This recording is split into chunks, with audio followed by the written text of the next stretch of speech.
Bentar. Oke, ini cuma berapa? Si Eki mana tadi? Kok belum kelihatan? Bentar.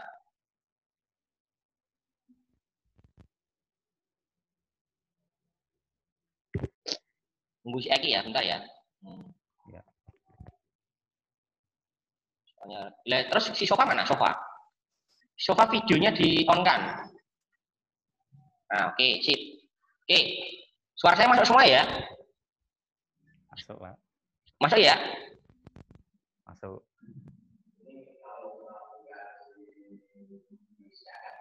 Suara saya masuk ya? Oke. Yang lain diam belum masuk itu, Pak. Iya. Suara nudul aja ini yang kedengeran. Yang lainnya coba ngomong. Yang lainnya ngomong.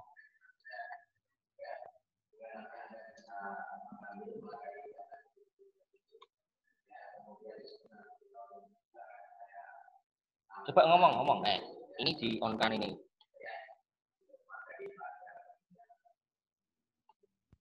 Suaranya Fikri, Eki, mikrofonnya di on kan.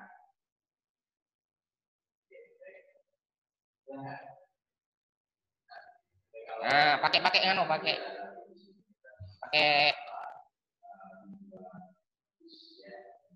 Oke.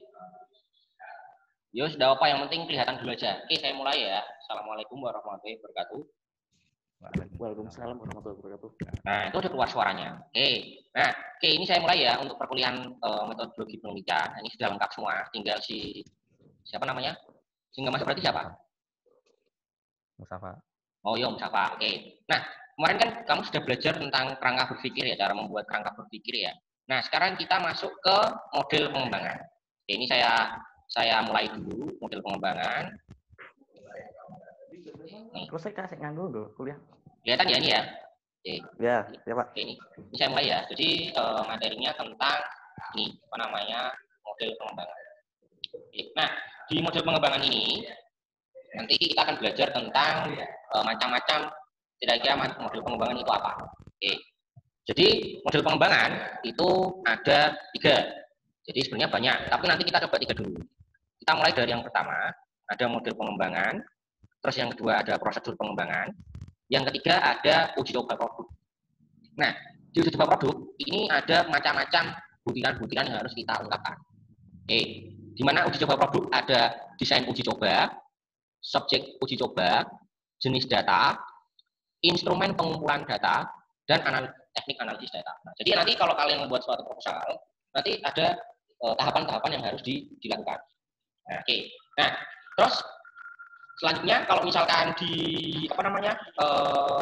lihat, nanti kita bisa masuk ke dalam tipe-tipe model pengembangan.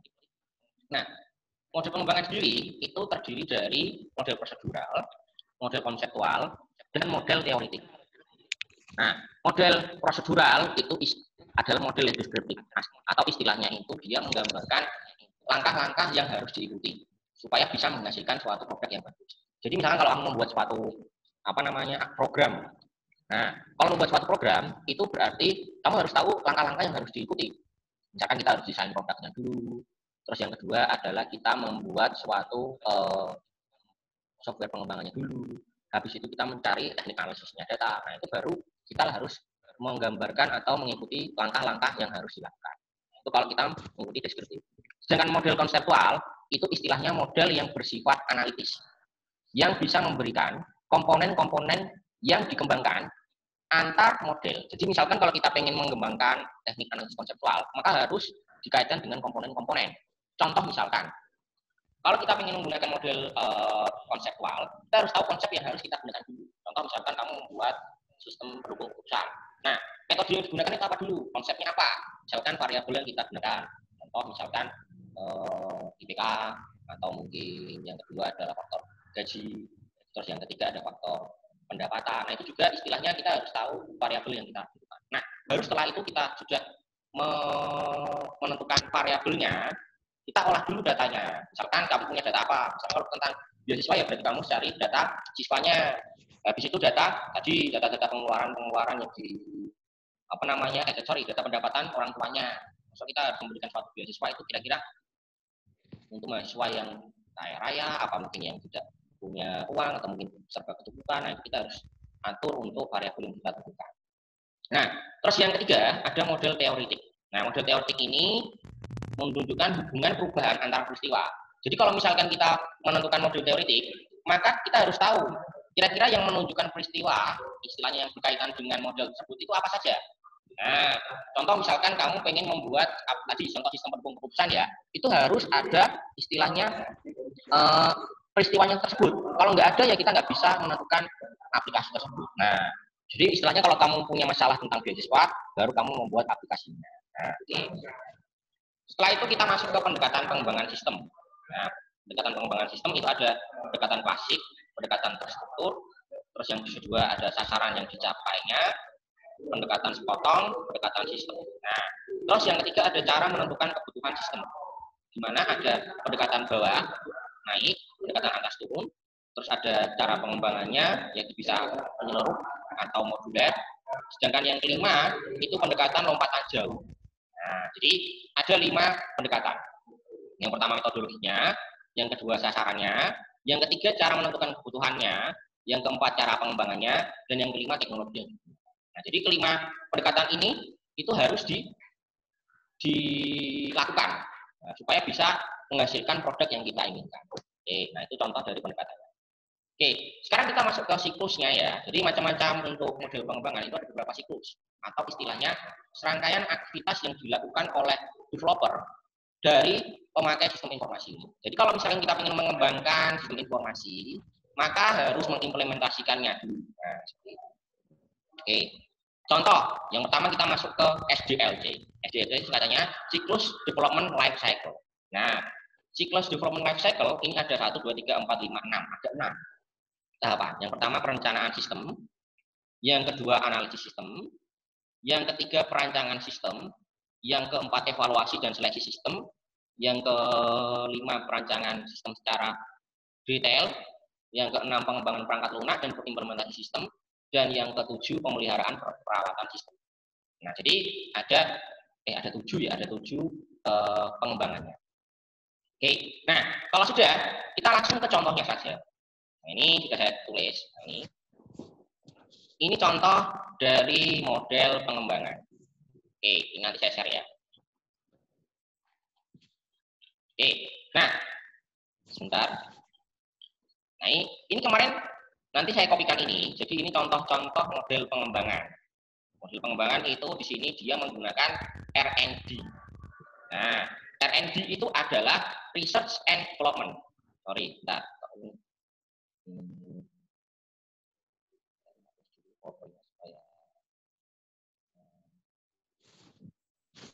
Ini tak close dulu, sebentar kelihatan PowerPoint-nya ya. Oke, ini saya ulangi. Kelihatan ya? Oke, ya, nah ini ada model pengembangan. Di sini dia menggunakan metode R&D.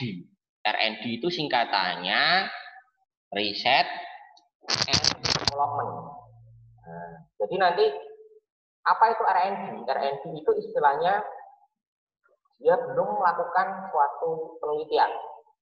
Jadi baru pertama kali kita menggunakan R&D atau penelitian. Nah, kalau kita menggunakan R&D itu ada 6 tahap. Nah, di sini ada pengumpulan kebutuhan. Jadi ada apa saja yang kita butuhkan supaya metode itu bisa digunakan. Nah, yang kedua, perancangan prototipe. Nah, contoh misalkan kalau kita membuat aplikasi ya berarti kita butuh aplikasi apa saja. Contoh SAM, terus apa namanya browsernya. Nah itu berarti kita harus tahu. Yang ketiga ada pembentukan prototipe. Nah pembentukan prototipe itu berarti kamu menggunakan desainnya dulu. Misalkan contoh desain pakai Photoshop atau pakai Before. Nah itu berarti bisa digunakan untuk prototipe. Nah selanjutnya ada pembentukan prototipe final.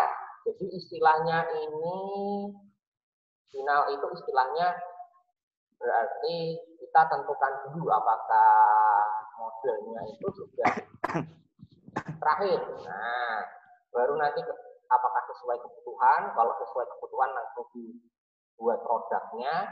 Kalau belum, kita rancang prototipenya lah. Nah, jadi istilahnya kita buat tahapannya seperti itu. Nah, ini sudah saya buat rangkumannya. Nanti juga sekalian kamu buat jadwal penelitian kegiatan. Nah, jadi istilahnya kamu isi di sini. Karena ini tahun 2020, nanti kita mulai dari Februari 2020, terus Maret 2020, sama April 2020. Jadi 4 bulan ya nanti ya. Nah, di sini ada penelitian dan informasi. Jadi kalau kamu pengen ganti ini, ya tinggal di blog saja ini. Nah, misalkan kamu pengen ganti warnanya ini, misalkan cuma ini tinggal diganti saja. Tidak mau kolor. Oh ini ya. Blog dulu ya. Blog dulu. Nah, jadi kalau kamu membuat seperti ini. Nah, terus kalau misalnya kamu mulai seperti ini, perencanaan ya tinggal ditambahkan saja. Nah, habis itu kita mulai perancangan awal, habis itu kemudian revisi, sama pengujian akhir produk di lapangan. Nah, ini nanti kita buat sampai bulan Februari sampai Mei 2020. Nah, terus keterangannya, isinya kaitannya dengan rencana nanti produknya yang akan kamu buat. Nah, ini nanti misalkan pengukuran informasi dan data, rencanaan, perancangan awal produk, pengujian awal, nah itu nanti kamu buat. Sama revisi produk bulan sampai. Nah, ini nanti kamu buat sama yang terakhir daftar pustaka. Daftar pustakanya nanti minggu depan saya jelaskan saja. Ada yang mau ditanyakan nggak? Ada yang mau tanya?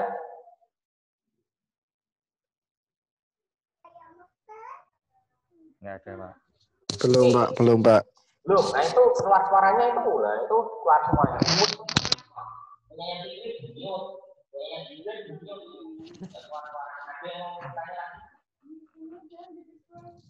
Ya.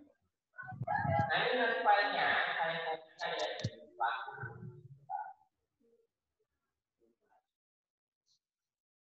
Saya kopikan, filenya saya kasih di waktu.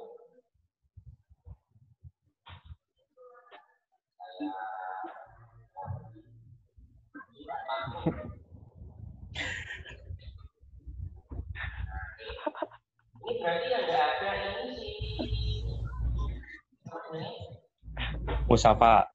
Musafa, Pak. Ya. Saya dengar, Pak. Pak yang nggak ada di sini.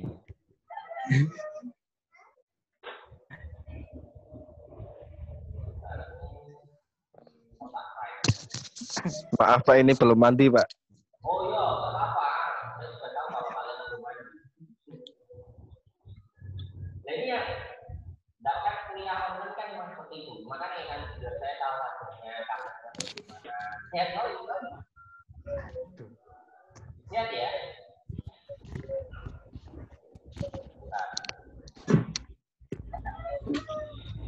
Oke, nah ini nanti saya dulu ya. Saya kopikan, saya kopi langsung file lama-lama. Atau diambil lah waktu.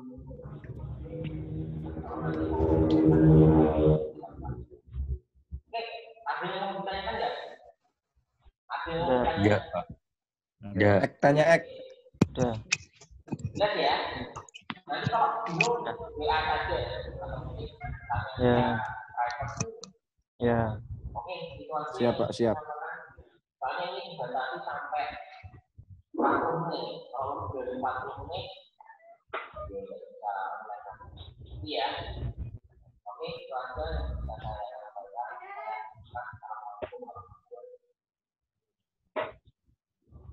Assalamualaikum. Waalaikumsalam warahmatullahi Warahmatullahi wabarakatuh. Aku.